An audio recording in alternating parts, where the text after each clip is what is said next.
So let's move over to 2024. So what is going on this year that I want to talk about and give Game of the Year to here? So not as much or not as many titles this year in comparison to the backlog list. But let's get on into it. Just some quick shouts to start from games from PAX East that did make their full release here that maybe I didn't play all the way through. I have two. I got Animal Well and Venture to the Vile. Animal Well, fun in terms of art style and interest.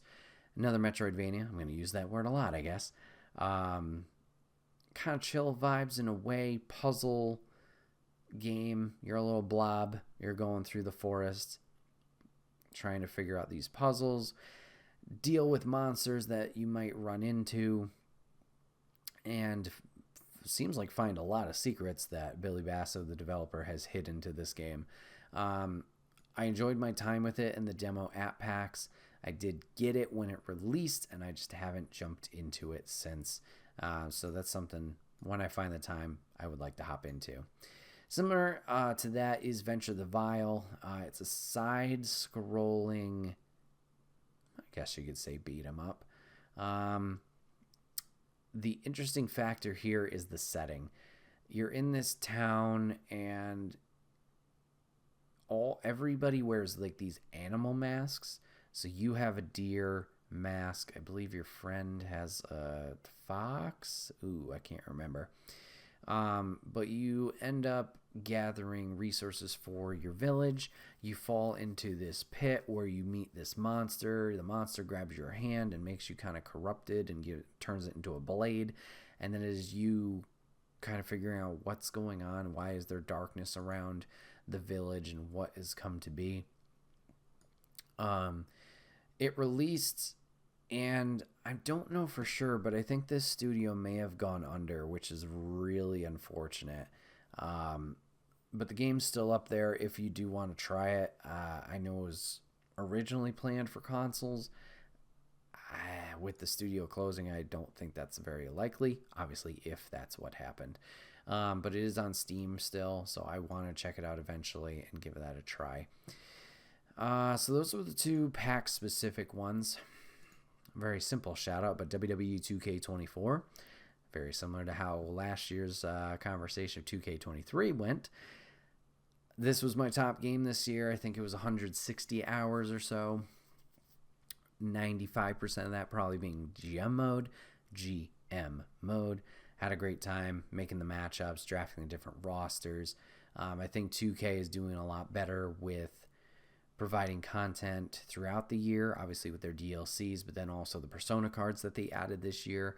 A lot of discussion we can have about the My Faction mode, the pros and cons there, where these Persona cards are locked behind. It was a cool idea of a way to get players to play that mode more. I know I certainly did, but it is absolutely ridiculous the amount of microtransactions or how much the in-game currency these things cost. So it is so grindy.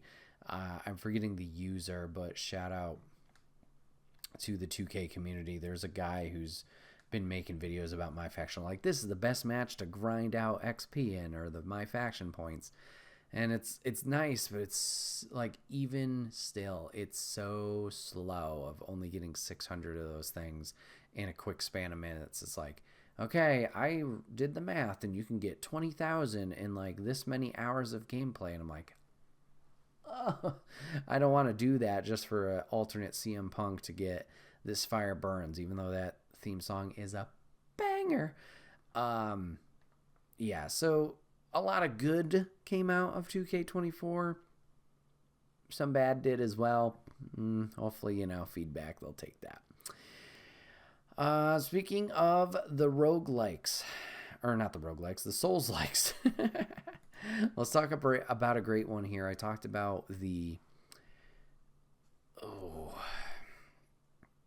welcoming attitude of Liza P. Wow, it's a welcome to new players. I think this one may have one-upped it. It's called Another Crab's Treasure. You are Krill. Krill has had their house stolen, unfortunately, by the higher powers of the government.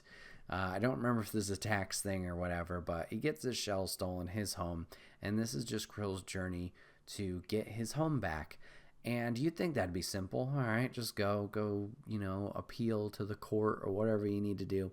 No, unfortunately, there is a lot of, what's the term?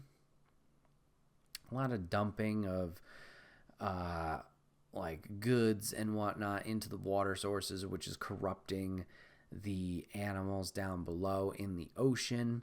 And Krill runs into these things and has to defend himself with a tiny little fork that he's found.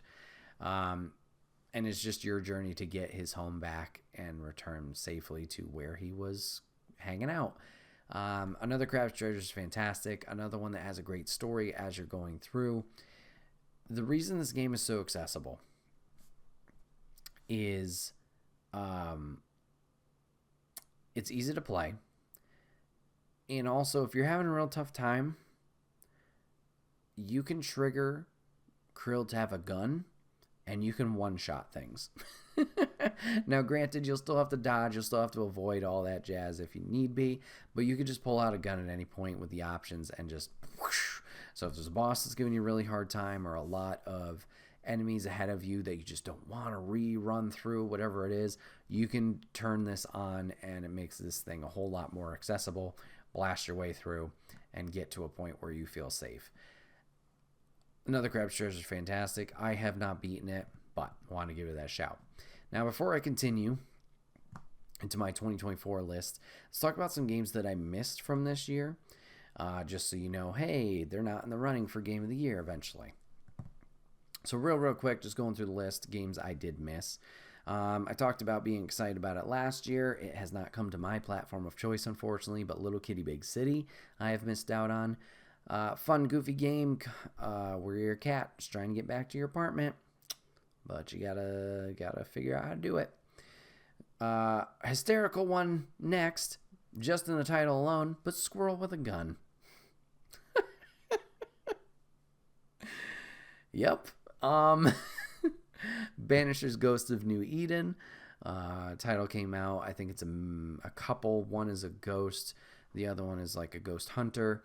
And the two of you, using both of your power sets, are trying to free these spirits and souls from the world around you. Looked like a cool concept in terms of story. We talked about Animal Well already. Just haven't delved into that further. Cat Quest 3 dropped. Pretty much the pirate cat quest. Final Fantasy VII Rebirth. Obviously haven't played Final Fantasy VII OG or Remake, so that makes sense. Talked about Venture the Vile. Anotria, The Last Song, another Soulsborne. But it is bright as hell, and not everything is dark, gloomy, and depressing. The cool factor with Anotria, it is Italian Renaissance, and there's a lot of masks, and the masks come into play huge. So instead of having just one power set, you can swap your mask and you can change what your character looks like, how they fight, their weapon set, whatnot. So I want to jump into that. Planet Coaster 2 dropped this year. Really enjoyed my time with Planet Coaster 1 over on Steam. I've talked about how I wanted the Planet Coaster series to have a little bit more of a story to kind of chase after or objectives. Don't know if 2 changes that or if it just gives you a whole updated creative suite, but regardless, want to jump into that at some point and just zone out, make some parks, build some rides. And then the last one that was a complete surprise, and I think I might even talked about this on a past podcast of like remasters we're never gonna see. Warcraft 1 and 2 got remastered. Holy shit, I need to jump on these. No, I'm not going online and fighting people, but just to relive the story of 1, the story of 2 as a adult. But I had such good times with that growing up. Shout out to Papa Griff for showing me those. We have talked about Warcraft 3's remaster coming out, I believe, last year, not being super duper great. I don't know if they fixed it since. But I haven't heard it as much or if any flack about the 1 and 2 remasters, so want to jump into that and just have a great time. Okay, jumping back into games I did play from 2024, we have Cryptmaster. So Cryptmaster I learned about from the 6-1 Indie Crew, shout out to them. Puzzle game where you are dealing with the Cryptmaster, an undead Grim Reaper-esque personnel down in the depths of hell with you. He has found you and 3 compatriots and has tricked you into getting him up to the surface. You have to dungeon crawl your way through and use different words that you type out to battle different enemies with spells or abilities that you have learned with your 4 characters, and tackle different puzzles and get different treasures and loot using this type-based system. To talk to the Crypt Master, ask him to describe certain objects, smell, taste, lick, I don't know what I'm even going for here with the joke. Just, do whatever. You type those in, and you have this funny back and forth with the Cryptomaster as you're going through here. Another one I didn't make it all the way through. Played it on stream. Got a little frustrated with the puzzles and my dumb brain not being able to think of anything. So we did stop it there. It originally was on PC. I believe it is now also on console. And they make some of the typing a little bit easier there, so definitely recommend that. One that I did play, or actually 2 I did play, that didn't really necessarily click with me, but they might click with you. They are 2 other indie titles. We have Pacific Drive. You are a delivery guy, I believe, who goes into this zone, or rather gets sucked into this zone, where a lot of anomalies are happening. Storms, random mannequins, other environmental hazards are around, and you are trying to find your way out of this locked stormy area. It's you and your station wagon, I guess is the right term, going through, driving around, gathering resources to improve your station wagon as well as progress the story. It's kind of roguelite-esque, where you go out, do these runs, don't die, escape back to your safe haven. I thought I would really enjoy that gameplay loop, and it just was not working for me. But I can see why people would really enjoy this, so definitely want to shout it out. Second one is a similar one where I understand the comedy is really funny. It's just the gameplay itself and the navigation that they give you, aka none, not my most favorite. And that title is Thank Goodness You're Here. If you guys like British comedy, just very raunchy style of comedy with a cute art style, this is a fun game. I had a good time with it for the parts I did play. It just got to a point where I was very lost. I didn't know which way I was supposed to go when they announced this game. I knew it was going to be very checkboxy. Go here, do this. Go here, do this. Oh, you got here, do this. Kind of like a chain of events where you're helping that one first person. You get to the second person, they need help, so you help them, which gets you to a third person who needs help. And then eventually you would work your way back up to eventually helping that first person by helping the third, by helping the second, to help the first. I thought that's how it was going to be, and there would be some sort of tell of what your progress was. That was not the case. You kind of had to hard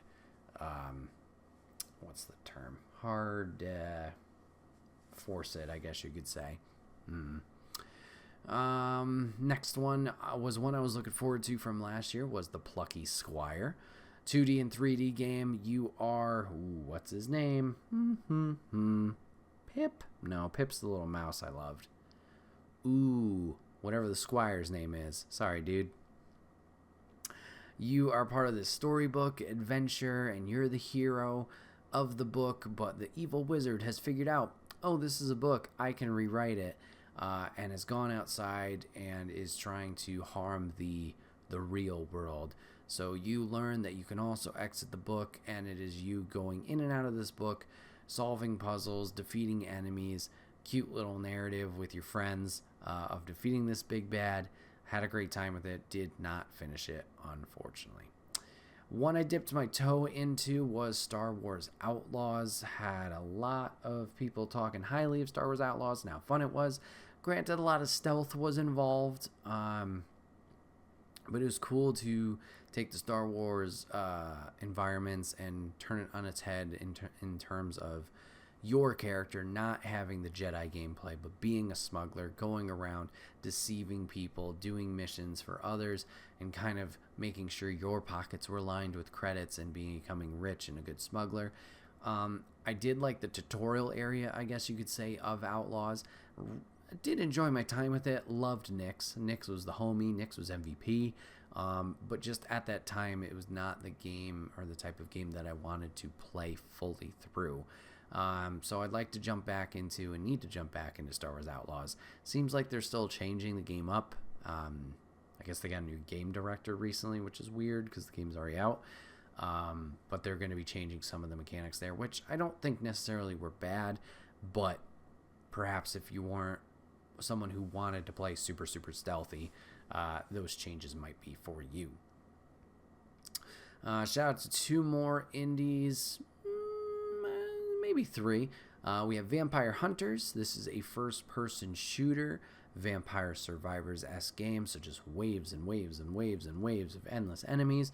You're shooting 1, 2, 3, maybe even 12 guns at a time, blasting all these enemies around you, survive until you die. Some fun cameos in there, as we've talked about, I believe, on a previous podcast. Scorpion King, looking at you. But a good one to turn your brain off to. One I started recently is Arranger puzzle game.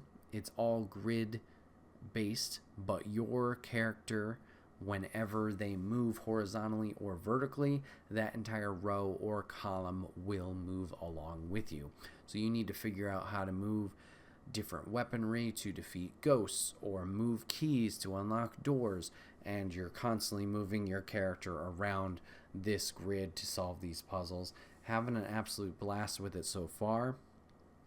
I believe I'm in the second area story wise, and yeah, just enjoying going, okay, so if I move that, then that's gonna go there. I need to do this maneuver first, going through, figure out the puzzles, having a great time with that. And then the last indie on here for now, at least in this chunk, is one I just dipped my toe into. Pretty sure it's indie, so don't yell at me if it's not. But Mighty Morphin Power Rangers Rita's Rewind. This is one that was announced at Summer Games Fest that got me super excited. If you guys played Teenage Mutant Ninja Turtle TMNT Shredder's Revenge, this is the same idea with Power Rangers. Side-scrolling beat 'em up. You could play with, I don't know if you could play it 4-player, but you could play with at least one co-op friend.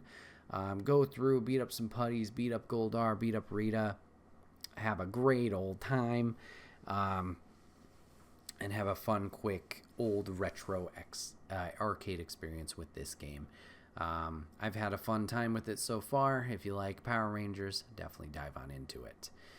Alright, let's talk about one I kind of, mentioned before, but Black Myth Wukong. Another Souls I've been jumping into over on stream.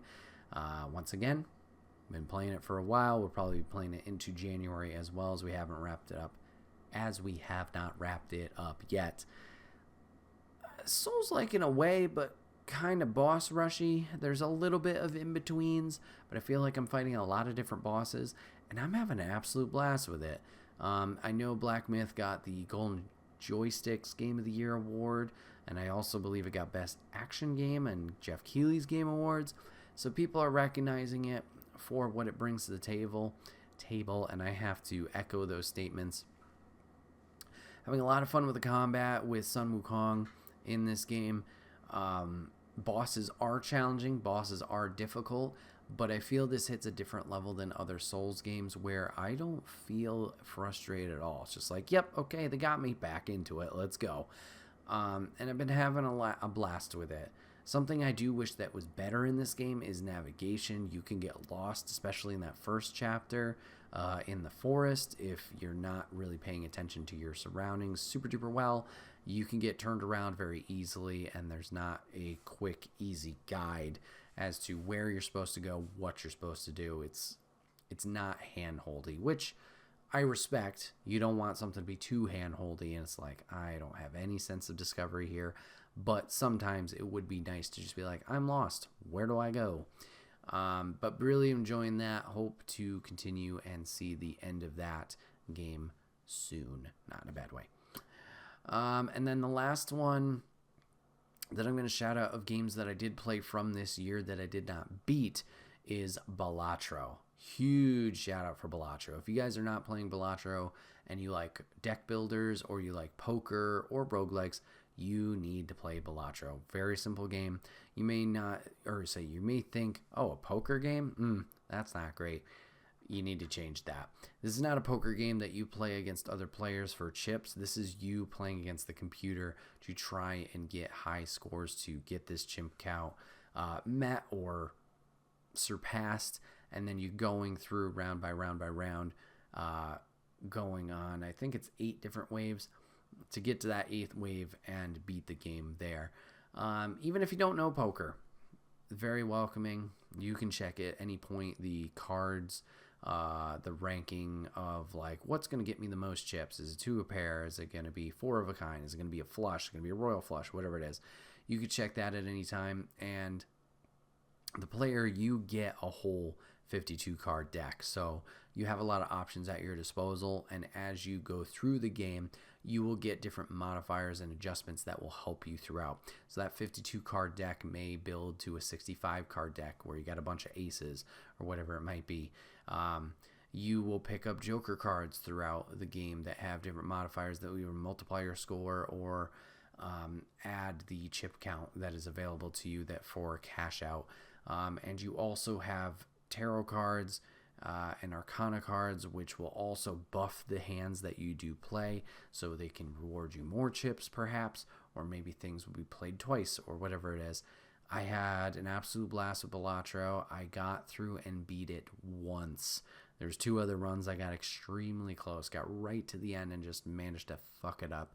But Balatro has been another one of those games where you start playing it and you're like, all right, I'm going to play this for a few minutes, and it's been a few hours, but it doesn't feel like that in any negative way possible. It just demands your time in terms of this is where you are, you're going to be interested in this, and we're going to have a great time. Highly recommend Balatro for anybody who may have kind of took a glance at it and been like, I don't know if that's for me. I would at least give it a try. It's on all platforms, and I believe it is also on mobile. Don't get too addicted, but I'd recommend that. All right, let's go to the games that we did beat. Let's talk about first the one that I was looking forward to probably the most this year, and it is Suicide Squad Kill the Justice League. Now, we do have solo podcasts more recent to when I did finish the game and beat it on stream and continue to play it off. So if you want more in the moment, around that time, reactions, those videos will probably reflect it better. Now that not rose-tinted glasses, but now that I have some time between myself and the game, I don't think it's all that bad. It is very repetitive, which is the worst part of this game. In terms of a story, I actually kind of enjoyed it. In terms of the characters, I did enjoy how they played and the different abilities they had. Graphically, it's phenomenal. You can't take that away from Rocksteady in any point. But yeah, it just kind of lacks. While the story is good and I enjoyed it, it lacks a full conclusion and a certain narrative quality that I feel Rocksteady had in the past. There's a few misses from a story point. They have since announced that they are going to stop supporting this game after year 1. I think they had more plans originally if it was to do better. But since then, all the additional characters are free and their battle passes are like not time sensitive. So you play it and get the rewards at your leisure. It's not your typical 3-month battle pass or whatever. So they have announced they did release 4 characters since launch. I believe Joker was the first one, then it was Mr. Freeze, and then it was, I can picture how she looks. I don't think it's the Tinkerer's daughter, but, Tinkerer's Marvel. I'm blanking on her, I'm so sorry. And then the most recent one is Deathstroke. Hopefully they will come to a conclusion with the story, with all the Brainiacs that are in play, with Deathstroke's expansion. That is the only thing that I ask for, is that if you're not going to continue it, at least give us a finish. Because when you got to the end of Suicide Squad, it was like that fake, oh, you thought it was over, it's not. And that was the depressing part too. Next one, Indie Darling, but Little Guardsman. Absolutely adorable puzzle, not door management, but town management game. You're Lil, you work in your dad's position at the front gate. You're letting in different monsters, patrol people, citizens, whoever. You're talking to them. You can either let them in the city or decline them based on the dialogues that you do have and the tools at your disposal. I was going to say exposure, but disposal. Using those, decipher what's good, what's going on, and go from there. And then you have this other narrative of potential civil war going on in the castle and who's playing what side, and you got to figure that out as Lil, who just gets sucked up in all this drama that a 10-year-old, I don't remember, does not or should not have to deal with. Highly recommend that one. If you guys know Papers, Please, it sounds like there's a lot of comparisons to that game, but I would highly recommend it. Another one that was fun on the indie side was Haunty. I was wishing for a little bit more of an emotional impact from Haunty, but I did enjoy my time with it. You're a little ghosty. You got to figure out how to move on to the afterlife with your little angel friends. So there's that. There's #Blood. Great animation and #Blood. Cartoon Network style viewpoint and animation throughout.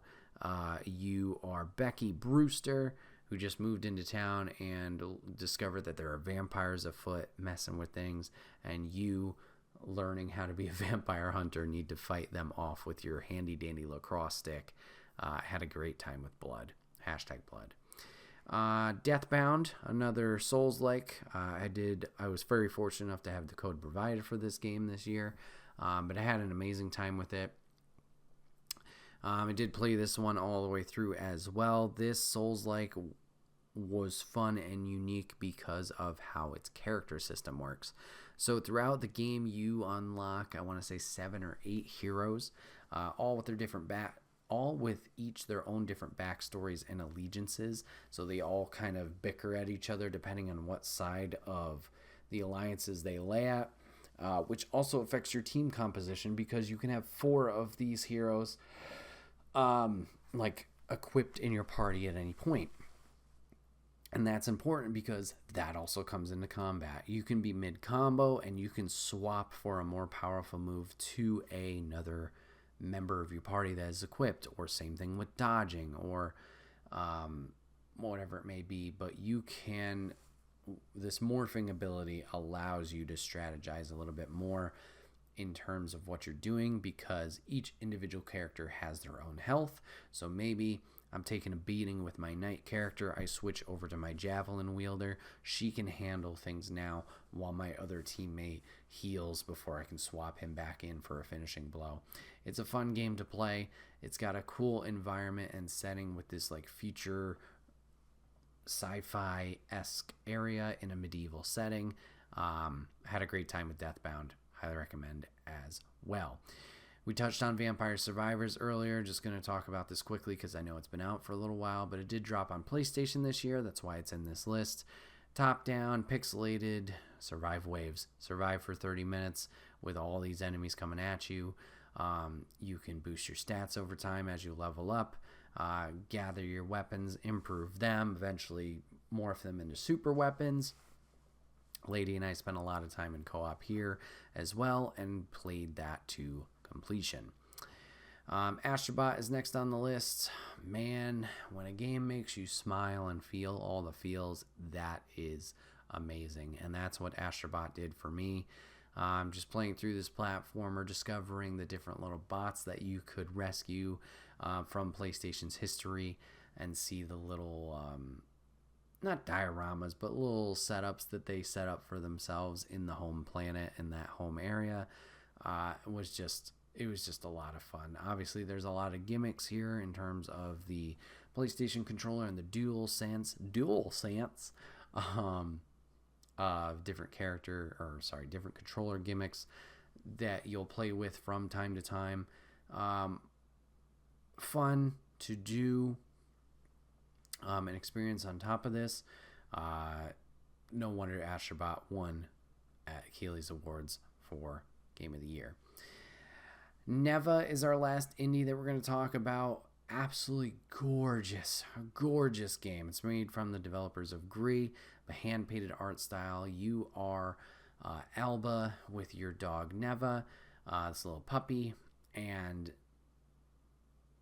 Alba and her main wolf companion, which I don't remember their name, if they even got one. They unfortunately get consumed by darkness, and the older dog passes away. So now Neva, as a puppy, you need to raise them. You go through the full calendar year raising this puppy, battling off the forces of evil, but you see not just yourself, but you see Neva grow into this giant majestical beast and tackle the enemies throughout. It was a really fun adventure to go through. Side scroller, I guess you could say beat 'em up as well, but great time. Highly recommend that, especially if you're not afraid of letting out a good cry. Neva definitely checks the box of an emotional experience. And the last one here for 2024 is a DLC story, is Chaos Reigns for Mortal Kombat 1. While I've been enjoying Mortal Kombat for these past iterations, starting with MKX, Chaos Reigns is more of the same in terms of a good story, in terms of a graphic side of things. NetherRealm does an amazing job with their graphics and animations to really make these games look cinematic. In terms of a reward factor, Chaos Reigns does not deliver for the price point that they were asking. I know I've done a separate podcast there, so that was a little disappointing. Cool to see the new characters involved with the DLC and see some of their origins play out, like the Lin Kuei robots. That was rewarding, but in terms of the remainder of the story that they were presenting, just didn't click, was not great. Felt more of just like, yeah, this is fluff, which is unfortunate. Hopefully they can turn it around when they do eventually move to Mortal Kombat 2 or Injustice 3. Selfishly, I don't think that's going to happen. So, out of 2024, what was my game of the year? Now, I'm in this weird thing, and I think I talked about it last year with Jeff. Also, shout out to Marvel Rivals. Didn't talk about that one. Overwatch with Marvel characters been way more fun than I thought it would ever be. Sorry. I think I talked about this with Jeff, but the thing about Game of the Year is I feel like I need to finish the game completely to give it Game of the Year. So while there's a lot of great titles in this starter section here that I have played, I don't know. And granted, it's my Game of the Year, so who really cares? I don't know if I can give it to something I did not finish. So I'm leaning towards the side where I did beat and finish the game. What one of these titles would I give Game of the Year to? What did I get the most out of playing through the game and thinking about it afterwards? While Astrobot did give me a lot of very warm feelings in my tum-tum, to quote out Simon Miller, I absolutely loved it, and it made me smile ear to ear, seeing the different secrets that they involved in that. I don't know if I want to give it to that. Suicide Squad could have had that potential, but did not stick the landing with a lot of their aspects. I think I need to give the Game of the Year for myself for 2024. I think I got to give it to Neva. Neva, while short, delivered a strong narrative and story without much dialogue, just through the experience of what you and Neva go through in that calendar year to defeat and fight against the goop monsters, the evil that is out there. it was just super rewarding. Like I said, it's an emotional game too, so that hits on a different level, that a game was able to move me that much to make me have an emotional reaction to it. That's saying something. Granted, it could be playing off the year that I had this year with a lot of loss that I did have, but I think that's important regardless of like how these games tap into your personal experiences and make you think. I just think Neva just really stands out from a lot of these games in terms of bringing that extra storytelling to the table. So I'm going to give it to Neva. Neva overall, my game of the year for 2024. And just to wrap up real quick, just want to talk about some upcoming releases, whether it's 2025 or beyond, that I am looking forward to. I do have a few here, just really, really quick. A new Pokemon Legends games has been announced. So we talked about Pokemon Arceus in the last topic. I enjoy the gameplay of Legends Arceus, so to see it in a new game, looking forward to that. Ghost of Yote, the sequel to Ghost of Tsushima. Enjoyed my time with Tsushima and just the giant open world there, and the story with Jin Sakai. Looking forward to seeing what Ghost of Yote brings to the table, with it being a big time jump, being a whole new character, seeing how Jin has influenced our new hero here, and what evils that they are going to be going against. Looking forward to that. Judas is another one I'm looking forward to. This is from the Bioshock developer Ken Levine.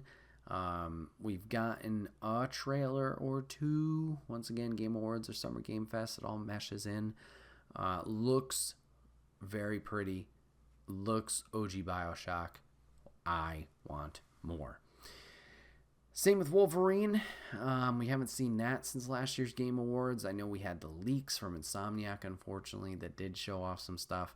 I did not take part in looking up any of the gameplay or whatnot, but I'm sure they are kind of reworking that game, as we didn't see it this year at the Game Awards, unfortunately.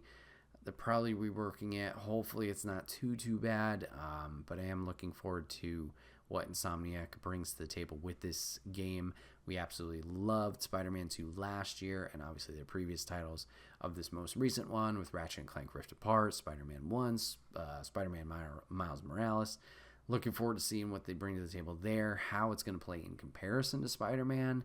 Obviously with the mobility, that's different, so maybe it won't be open world. Time will tell.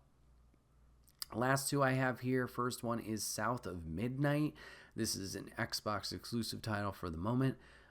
It's kind of claymation-esque. I think it's more stop motion. It's got this weird frame rate thing, almost a Spider-Verse, with the main character there. But it's this woman going through these swamps and bayous, and I don't remember exactly what she's dealing with or what the objective is, but it looks gorgeous. It looks really fun. The narrative is there. Not that I can remember right now. Granted, it's almost 1:30 in the morning, but South of Midnight looks really fun. Selfishly want it to come to PlayStation just because that's my ecosystem, but regardless, looks like it's going to be a fun time. Looking forward to that. The last one I'm going to shout out for is an indie title. It's called Mouse P.I. for Hire. The art style here looks gorgeous. It is black and white as like old Steamboat Willie cartoons. First person shooter, just going around as this mouse and just blasting away, trying to take down the evil rat armada. I don't know. Very impressed by the animation style here. I think that's what's captured my attention, along with obviously the black and white. But if you haven't gotten your eyes on Mouse PI, I would definitely do that and wishlist it wherever you can. Well, guys, this has been another episode of the Wait What We Talk About podcast. My name is Bret, aka Enigma9011. Hope you guys enjoyed this episode of the podcast. This is one of my favorite every year, just going through, kind of taking a walk down memory lane about the games we played this year, regardless of release. just talk about the highlights. Yes, the lowlights too. But also share these experiences with you. So maybe if there is a game, because there's a lot of games out there that you might have missed, maybe you can discover what your next game will be and something that really connects with you. So thank you guys for taking the time to watch the podcast or listen to the podcast here. Now I got to remember where I was in the outro. If you guys ever want to catch the podcast live, you can always go over to twitch.tv/Enigma9011. You could drop a follow over there. You'll get notified if and when we go live, so you join in the fun and conversation with us. But if you can't catch live, that's A-OK. Go over to YouTube and podcast services the very next week, where it's broken out topic by topic and put as one big video in MP3 for your amusement on the following Friday. Last but not least, any way you can support the show, likes, shares, reviews, subscriptions, whatever it is, it may seem small, but if you take the time to do that, we would love and appreciate you for it. Once again, I appreciate you guys hanging out for this episode. Thanks for hanging out with me all this year. I hope you guys had a wonderful holiday season. Hope you guys have a great new year. Looking forward to 2025. Let me know what your game of the year is, whether it is your backlog or something that dropped this year. I'd love to see what you guys have been jumping into. But regardless, once again, thank you guys for watching. Thank you guys for listening, and I will see you guys on the next one.